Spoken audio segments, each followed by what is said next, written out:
Amanda, shall I call you Amanda or Mandy? Amanda? Amanda's fine. Amanda? Yeah. Or Amanda. Amanda. You can drop off the first day if you like. Okay. It's fine. Thanks for being willing to be part of our ongoing learning, and as I mentioned, I'll do what I can to make this useful. And I hope, do we have permission to make a video of this for future that's teaching? fine. I'll get you to sign a bit of Yep, sure. later too. So before we get to what you want to achieve out here, maybe just so that it's easy for me to know who you are, could you tell us just a little about yourself? What sorts of things have you been doing lately where you think that if I could do more of this, this would be heaven? This is me. Like when I'm doing this, if only I could do more of this. Do you know what I mean? Okay. I guess one of the things that I always have identified myself by isn't my job, but it's my love of theatre. Theatre? Yeah. Okay. And I run my own theatre company. Oh, really? That's sort of taken a little bit of a back step in the last few years, just because I needed a rest. Oh, yeah. But I really enjoy the process of making theatre. You can see your eyes start to kind of open and flash when you start to even think about it. And it's a serious buzz when you can look out at an audience who are really enjoying what you've crafted. Oh, and yes. You can see that all that hard work has brought pleasure to a theatre full of people. There's nothing quite like it. Yes. And with the company, did you own it, or did you direct it, or did you act in it? What was your role in it? Well, I formed it, so okay. I run it. It's an incorporated body. Okay. But yeah, I run it, and I do the musical direction and get other people to do other things. So we really only do musicals. Okay. Yeah. And when you say you do musical direction, I'm very ignorant about all of this. I teach singers to sing the songs from the shows, and then put the orchestra together, and conduct the orchestra when we're in the theatre. Okay. So it's a really very creative process. You're kind of, in a way, creating something out of nothing. Pretty much. Yeah. That's why you get such a kick when you see people enjoying this creation, because it really has just come from a bunch of people who have come together, who pool resources and create something that gives people pleasure. Yeah. It's very cool. Yeah, fantastic. I don't know if there's anything better. No, it's really great. Whether it's with theatre, I mean, we were just fiddling the other day making a chook house. So you get bits of wood. Yeah. Go down the shop and get bits of wood, and you cut them.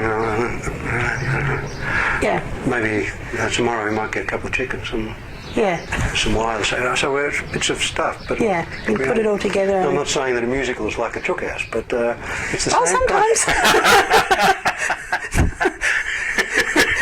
Lots of people running around like heads chopped off on occasions, actually. And so, some of the actors probably behave like cocks, they kind of like cockadoodle. Couldn't possibly comment on that, given this is being videoed. Couldn't go there. But in any case, could get myself into trouble. There's something about creating something which is, I don't know, very, like you say, satisfying, gives you a buzz. It's great. And I've also done some research a while back on the history of the Theatre Royal and written a book. And so those two sort of, the book and working in the theatre and stuff all sort of come together, and I guess that's where I sort of get my identity, where some people sort of relate to their job. That's sort of more where I perceive myself. Okay. And the history, the book that you've written, the history of that, how does that influence your work? As in my day job? Oh, I'm sorry. No, I mean I wasn't thinking of that. I'm thinking of your production. How when you see the history of the place. Oh well, I always get a tingle when I walk into the theatre. It just gives me goosebumps. I just think it's beautiful, and I don't know. It's just something about it that. And even when I drive down Campbell Street, it's like that's my theatre. I mean, it's not, and lots of other people feel very strongly about it too, but yeah, I've spent a lot of time in there and a lot of energy working both on the research and the book and performing in there. And yeah, so, I'm just wondering whether part of the research allows you to see that you're part of operate. You know, absolutely. It's like something. It's like Very much so. And I mean, that was one of the things that I felt really strongly about, because there hadn't been a really complete history of the place. And it sort of, I mean, this was a snapshot as of the time I wrote it. And when the print button was pressed on the printing press, that sort of captured it. It was like taking a photograph almost. It captured the history up until that point, but it goes on. Yeah, sure. Yeah, it's really very cool. So there's an interesting kind of interplay there between the history, where it's been up to this point, and creating something The future, out of nothing. Because you're actually creating something out of nothing, but there's a whole history that's been part of that too. Yeah, and the new creation adds to the ongoing history. Yeah. That's nice. I mean, every performance is a new creation. I mean, even if you've created it, I mean, you're only as good as your last. The last gig, absolutely. I mean, catastrophes are always a possibility. Yeah. And performing live is a real adrenaline rush. Yeah. There's nothing quite like it. Yeah, I mean, if there wasn't the possibility of a catastrophe, there wouldn't be the I think that's why I actually really like conducting. Oh, yeah. The show doesn't start until the white stick falls. And, It doesn't stop till the fat lady sings either. But or the fat lady stops the orchestra, whatever. Yeah, something like that.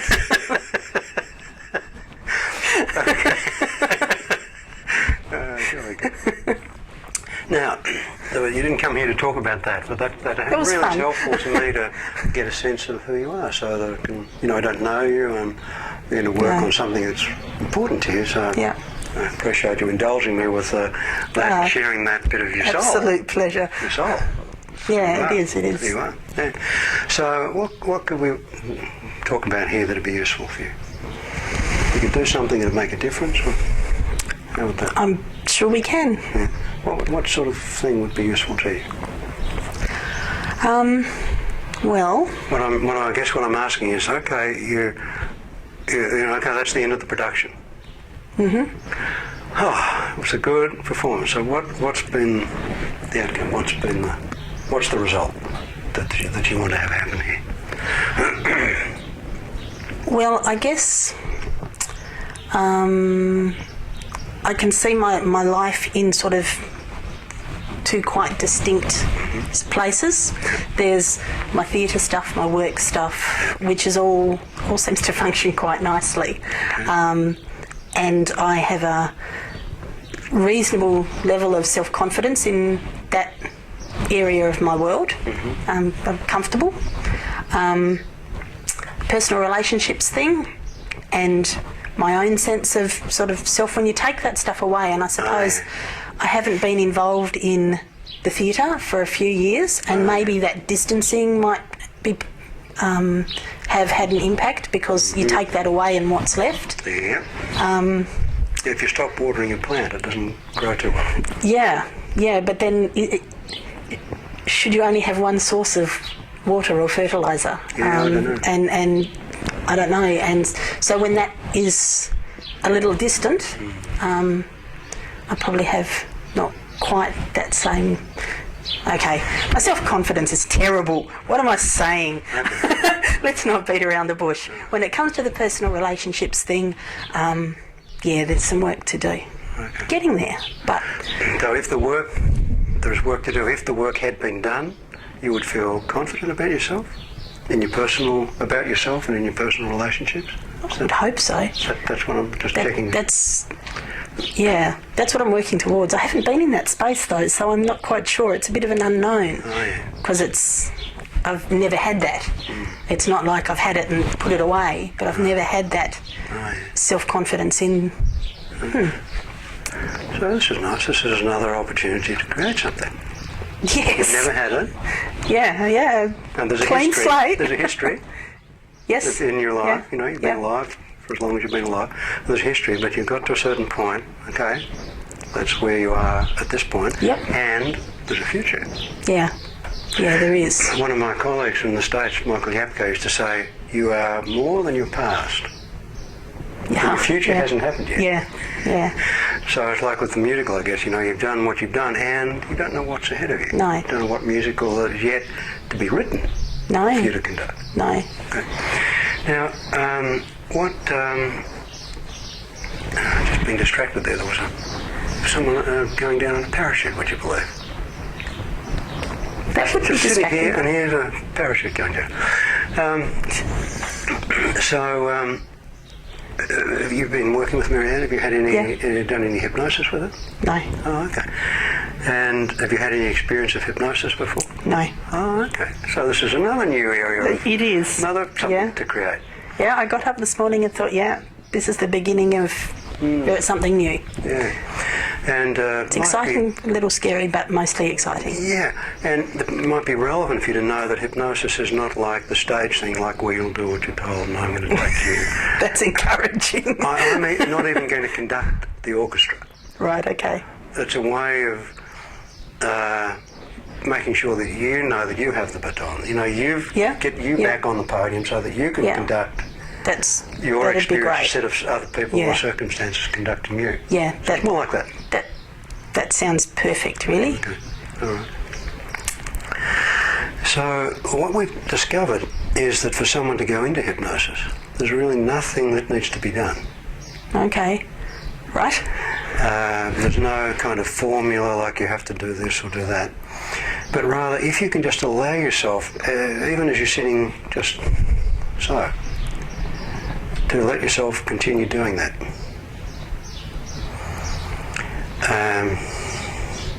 And maybe find something about your experience that's happening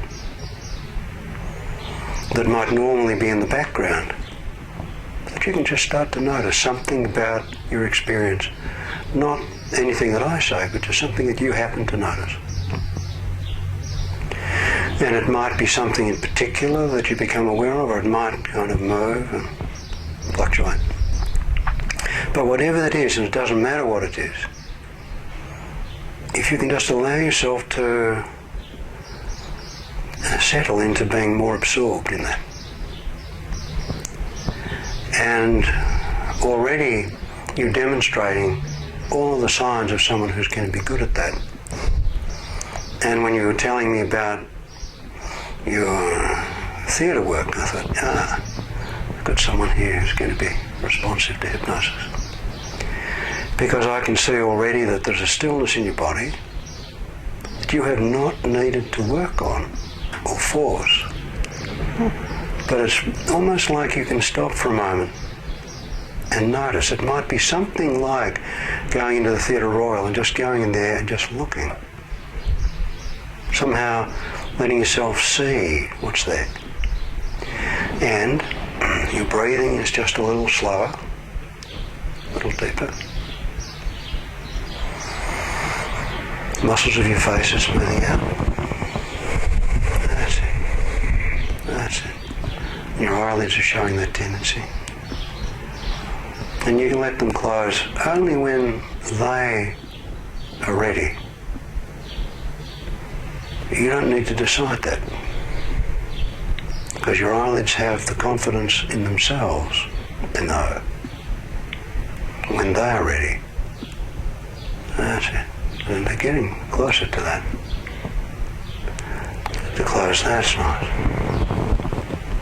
And already an opportunity for you to see how you can have the confidence to let that happen. Don't have to orchestrate it.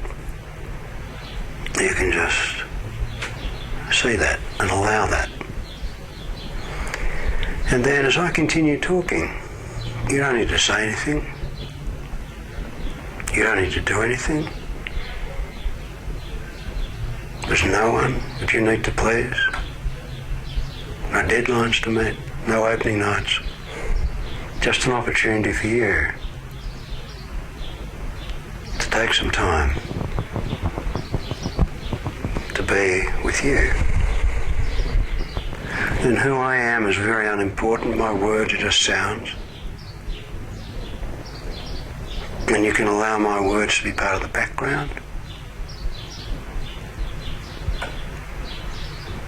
part of the traffic noise, sound of the wind. There may be even something that I say that you find yourself drifting off into viewing a musical.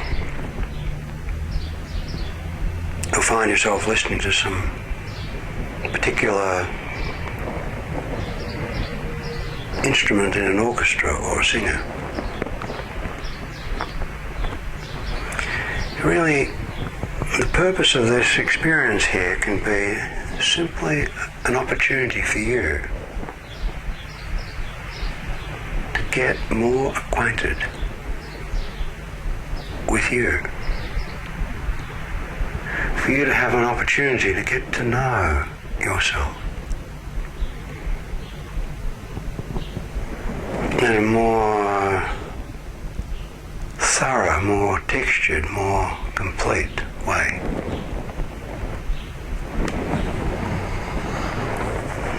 Milton Erickson was fond of saying that every person has many capacities that they don't know about, many abilities that they have yet to discover. Now I can imagine that when you first thought of conducting, you may have felt less than totally confident. How do you move your other hand? Do you shake your hair like some kind of wild conductor putting on a performance? And you think everybody's looking at you? All of those thoughts and concerns that can get in the way of feeling confident as a conductor. Now I can't know how you learned to be able to conduct in such a way that you feel you say when to start. You set up the whole process beforehand with the singers, finding the musicians, helping to coordinate them.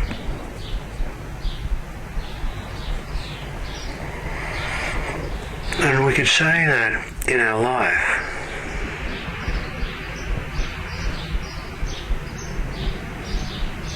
there's a whole orchestra of opportunities there. And sometimes some of the instruments get over-enthusiastic.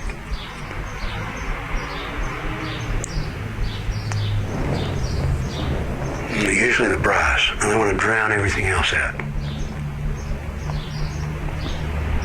And part of conducting is to allow them to have their place, but also to allow other voices, instruments, singers to have their say, to be heard. And it could be as if there is a singer, as if there is an instrumentalist in you that has been somewhat drowned out. And it may be that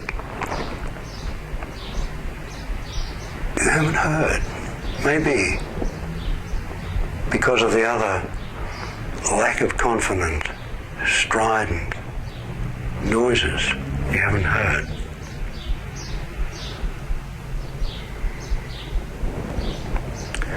One of my favourite pieces of music is Beethoven's Second Piano Concerto. And I remember as well as anything hearing years ago Emil Gillel. And I don't know whether you know that piano concerto, Beethoven's, do you know that? But as the second movement starts with a really loud kind of brass band kind of orchestra thumping away. And then the piano comes in very softly.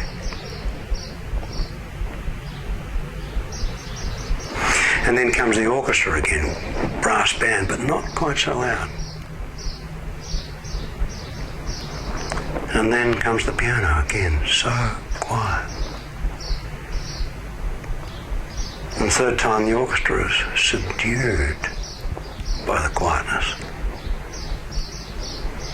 And then the movement continues and it's very light and joyful.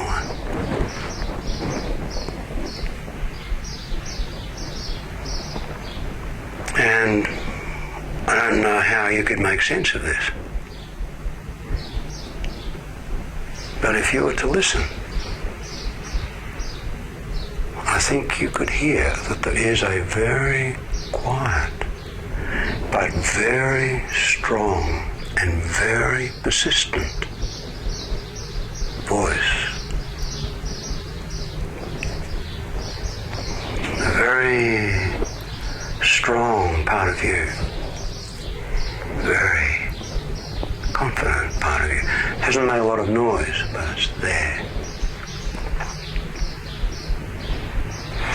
And that's an idea that I'm offering you. I can't really know that that is the case. But I wonder if you could imagine, just imagine that you are conducting your life. And just imagine that you are training that singer. Not to scream and shout and yell, but simply to be exactly how she is.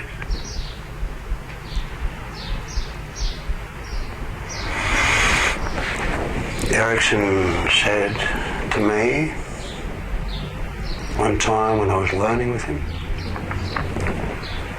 that every person is like their fingerprints.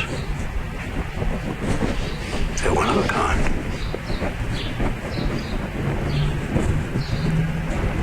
And you can't change your fingerprints. And you can't change you.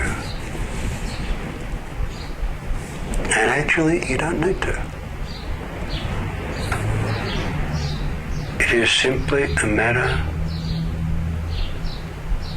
of daring to say to the world,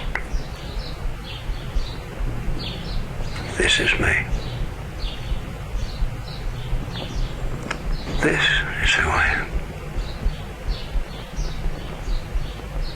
And allow yourself to be that person. Because that's who you are anyhow. You can't change it. Like you can't change your fingerprints.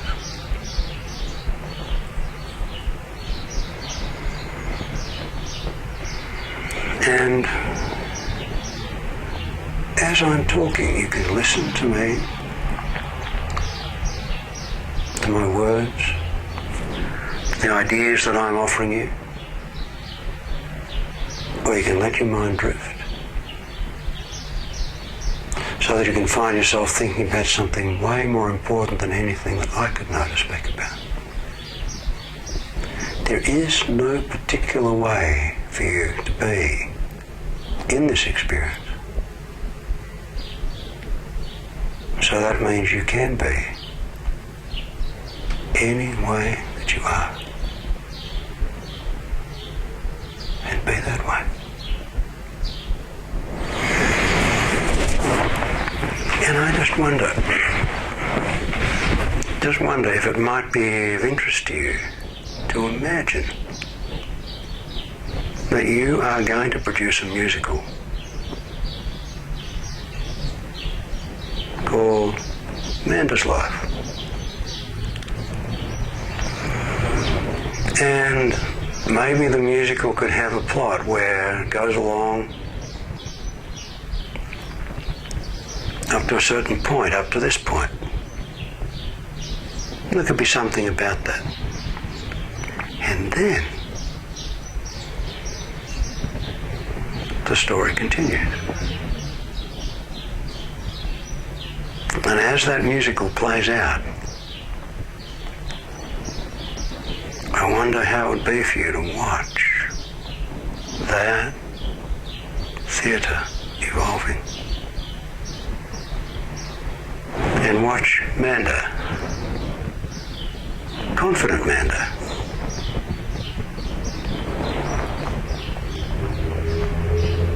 as her life develops personally and interpersonally.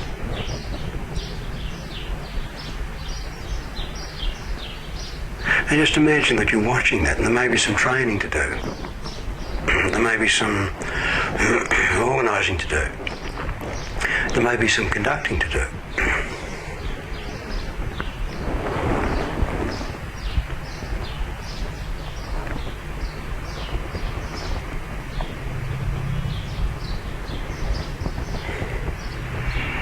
And I wonder if you could allow that musical to play out, knowing that you are the one.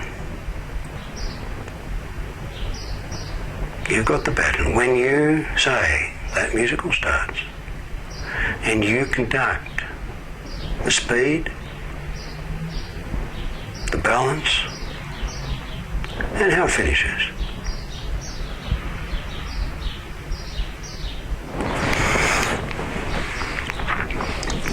And I had a thought as we were speaking before.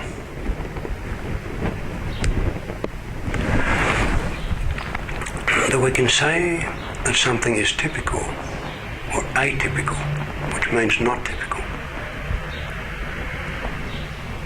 We can say something's normal or abnormal, which means it's not normal. The position of that letter A is a negation of what follows. Amorphous.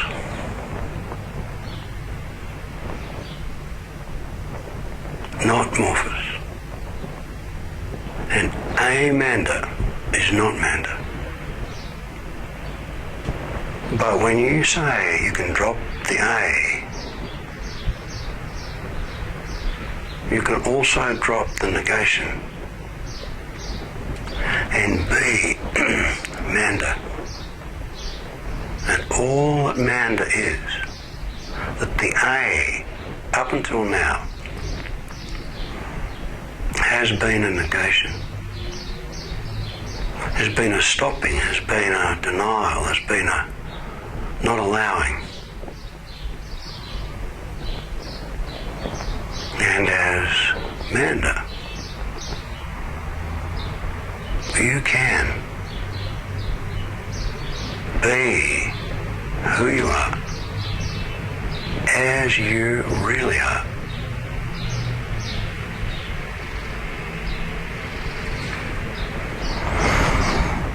Now,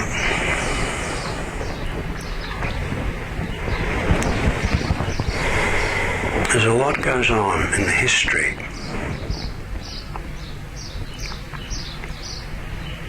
and there's a lot happens in the experience of the moment.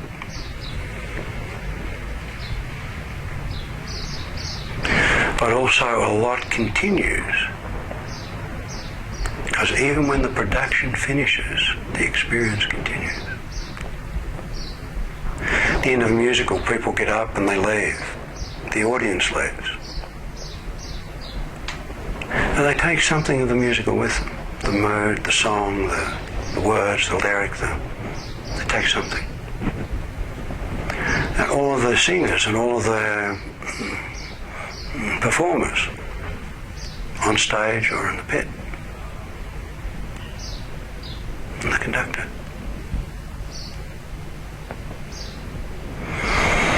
And just as you can really enjoy giving to that audience,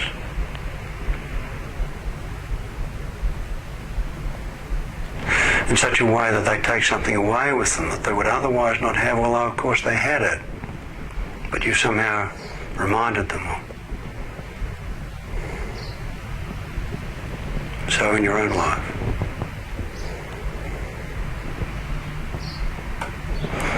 As you're conducting it, as in the future you can. You can have the pleasure of giving to the audience that you are within yourself something new, or being reminded of something that you didn't know that you knew, but that you knew at some level. Because if you didn't know at some level what it's like to feel confident, then you wouldn't know that it wasn't there. To know that something is absent means that you must have known something about its presence. So that lets me know that you must know at some level about how it is for you, that's it, to feel confident. And even though you didn't recognize it,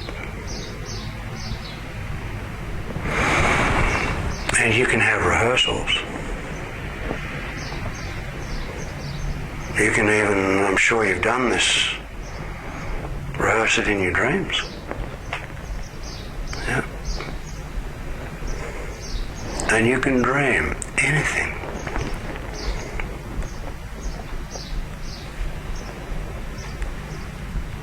As a way of preparing for it actually happening.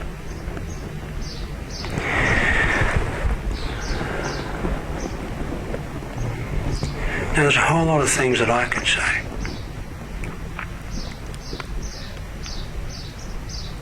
But actually what I say is so unimportant compared with the way you can within yourself.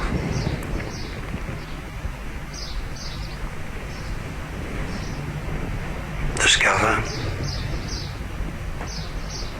without necessarily knowing that you're discovering it, or rediscovering without needing to know that you are rediscovering it, or even discovering it, because it is really an experience that you're creating, that you're conducting,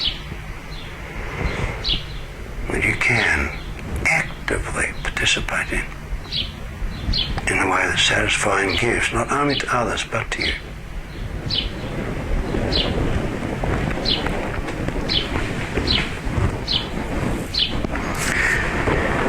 So that's why it's not important to have anything in particular on your mind as your experience continues.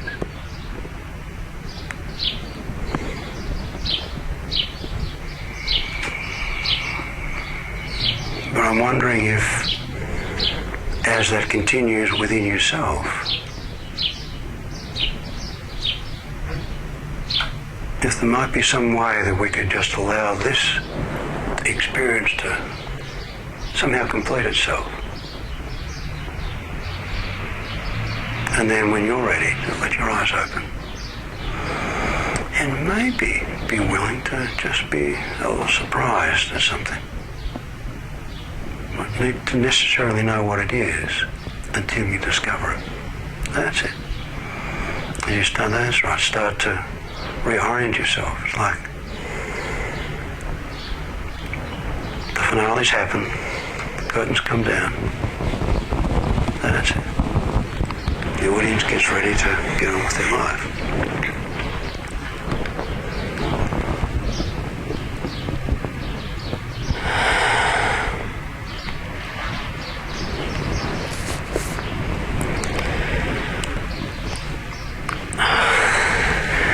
Milton Erickson told me one day that a woman came to see. She was very insecure and unsure of herself. And he lived in Phoenix, in a desert place, very hot environment. and he noticed that she had a very heavy, long skirt on, made of very heavy material and went right down to her ankles. He was a good observer, he noticed these things. So as a doctor, he said to her, I need to make an examination. I want you to lift your skirt up. Normally you wouldn't ask someone to do something like that. And because she knew as a doctor, she was willing to do it. And he said that she had the ugliest legs he'd ever seen on a woman. They were the same size at the ankles as they were at the top. He called them piano legs. And he said to this woman, if you stand on any street corner, you'll see the weird creatures that women marry. Stand on the same street corner and look at all the weird creatures that men marry. He said there's a Reuben for every Rachel, and a Rachel for every Reuben. And he said to her, the person that will want to be with you will want to be with you because of how you are, not in spite of it. Anyhow, she was a little bit, I don't know about that. Yeah, you don't really know kind of thing. Anyhow, 3 months later, she rocked up and said, I want you to meet my fiancé. And Erickson said to her, when he proposed, what did he say? He said, he told me, you have strong foundations for a lasting relationship.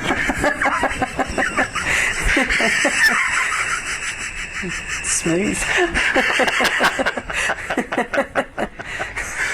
He had a great sense of theatre, that man. There was a woman who was pretty warm in here. Oh, my hands went to sleep. I had pins and needles in all the way down my arms. Not only your hands, I don't think. Yeah. But there was a teenage girl who was reluctant to leave the home. She wouldn't go out. And the reason she wouldn't go out was that she was obsessed by the size of her feet. She thought that her feet were so big and so ugly that people would stare at her and she felt self-conscious. Now, Erickson knew that self-consciousness is always a trick because people don't notice all sorts of things. But anyhow, he organised to do a home visit to see the mother and to change a bandage on a leg or something. Anyhow, he organised for this girl to be standing, helpfully, nearby, and he waited till she was just behind him, right behind him. And he stepped back and trod on her toes with his full weight. And she yelped with pain. And he turned round and abused her and said, good God, girl, if you'd grow yourself some decent-sized feet, a man wouldn't be treading on them like that. It was a very dramatic moment. The mother rang up that afternoon to tell Erickson. Soon after he left, she said, do you mind if I go down the street? So a lot of things that have been troublesome for a long time don't have to take a long time. Now I'm wondering, what's different for you, Amanda? What can you notice? It's different now than when we started. I feel very calm. Yeah. Well, yeah, and why shouldn't you be calm when all you have to do is be you? Yeah. Yep. Beautiful review. The critics are smiling. That's good. Yeah. And those tears, there's something that touches you about that. It's like you're somehow recognising that that's okay. Yeah. Yeah. Isn't it beautiful to feel that relief?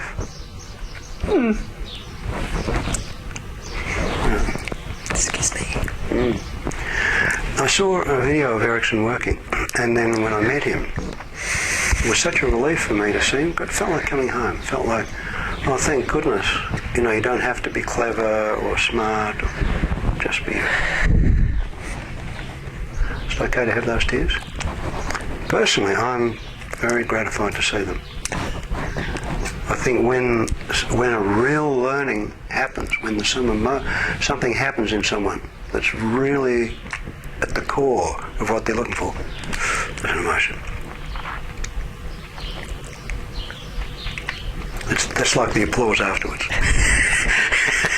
That can make me cry too. Yeah, because it touches you. Oh yeah. Yeah. Anyhow, is that a place that we might leave it today, Linda, and see what might follow that Marianne can be a witness to and encourage? Thank you. I'm very glad, for that pleasure, glad to meet you. And all the ingredients are there, and I can see that you know how to put something together. So I love working with people who are going to get a good result. It's good for my reputation. It's like, when you're working with good musicians and a good, you think, this is going to go well. People think I'm a good producer. Yep, that's it. Yeah. Good. Erickson said it's always good to do good work and to work with good material. That's a pleasure. So, shall we stop there? Sure. Thank you. Thanks so much, Minda.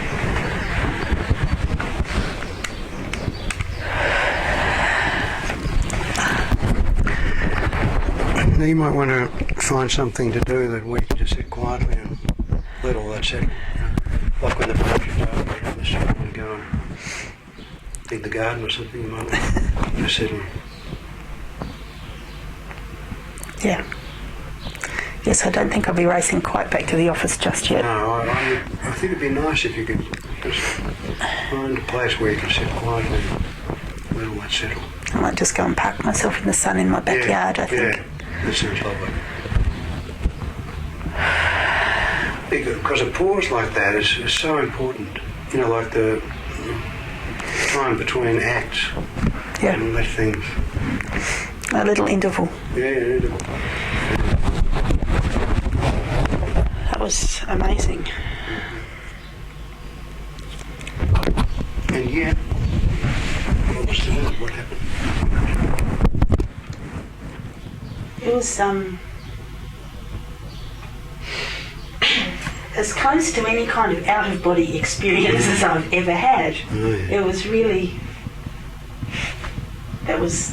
Yeah, it's like being... It was really it's like odd. being in the performance and in the audience at the same time. It was... You're in it and... And I could feel my hands getting numb, but I couldn't... Like I was conscious of that, but they just stayed there. Yeah. It was... And if the place had caught fire, you would have been no problem. That was... Yeah, wow. I didn't have any comprehension as to what that would be like. Yeah. It was something new. It, yes, and completely... You created that. Completely... Created out of nothing. Completely brand new. Yeah. And you're musical. Yeah. Yeah, I am. Yeah.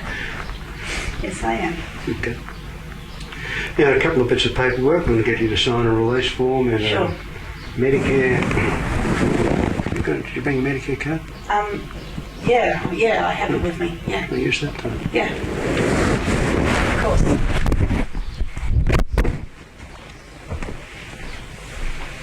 So different to what you expect? Sorry? So different to what you expect? I guess so, yeah. Yeah.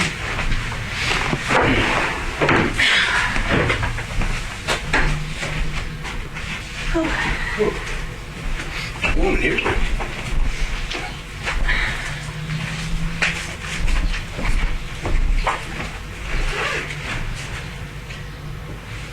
So, does everyone respond to that kind of the same? Is it? Okay. Everybody responds to it. Right. Does everyone respond to the music for some reason? I mean, I was... No. No. On my way here, I was wondering, oh my God, will I get this right? Yeah, that's right. Oh, okay. Yeah. And... Can you write your name there? Is that I'm all right? Medicare card. Is it Amanda? Yeah, What's your last name? Harper.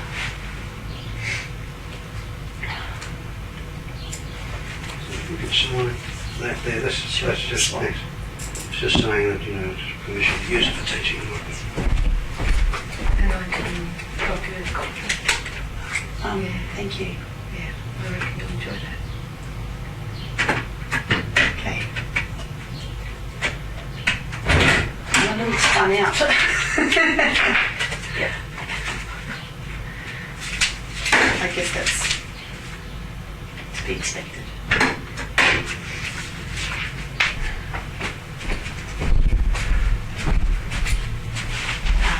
You want a copy?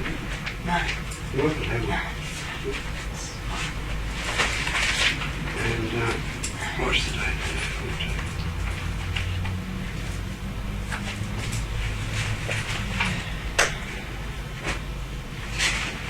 And Sure. thank you. Yeah.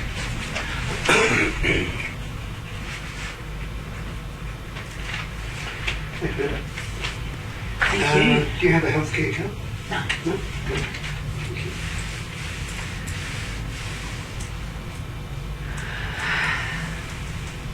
And that back out. Yeah.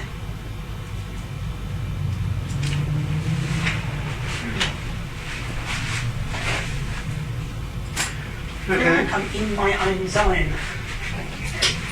right. You were saying it always comes down to yourself. No, the curtain comes down, it's time to go to the pub. For the after party. Yeah, that's it. Okay.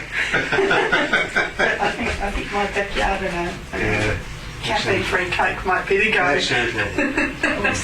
I'm so pleased to meet you. Thank It's you so inspiring much. To Thank you. you know, to be reminded about how we can create all these things. Great. Thank you. And I'm not sure, you learned under someone famous when you're doing some counselling and stuff? Oh, the time I did with Steve Biddulph. Yeah. Yeah. So if you're ever interested in doing counselling course, you can learn under someone else famous. Yeah. Yeah. Okay. Yeah. I must admit this journey has sort of retweaked interest. I think you'd be interested in our hypnosis program. The hypnosis, as you see, is about focus and absorption, which is what you work about. Yeah. Yeah. When I say work, I'm thinking of, you know, not your day job. But No. Your soul work. I do view it very professionally, so Okay. using that term is Yeah. fine about it. It's But we've got a 3-day introduction coming up in January, so, you know, it's on the website if you're interested. yeah. I've visited your website a number of times actually. And I'll chat to you when I catch up. Yeah. Yeah. Okay. Thank you. Thank you. Thanks, Amanda. Take it easy, Ellie. Yeah.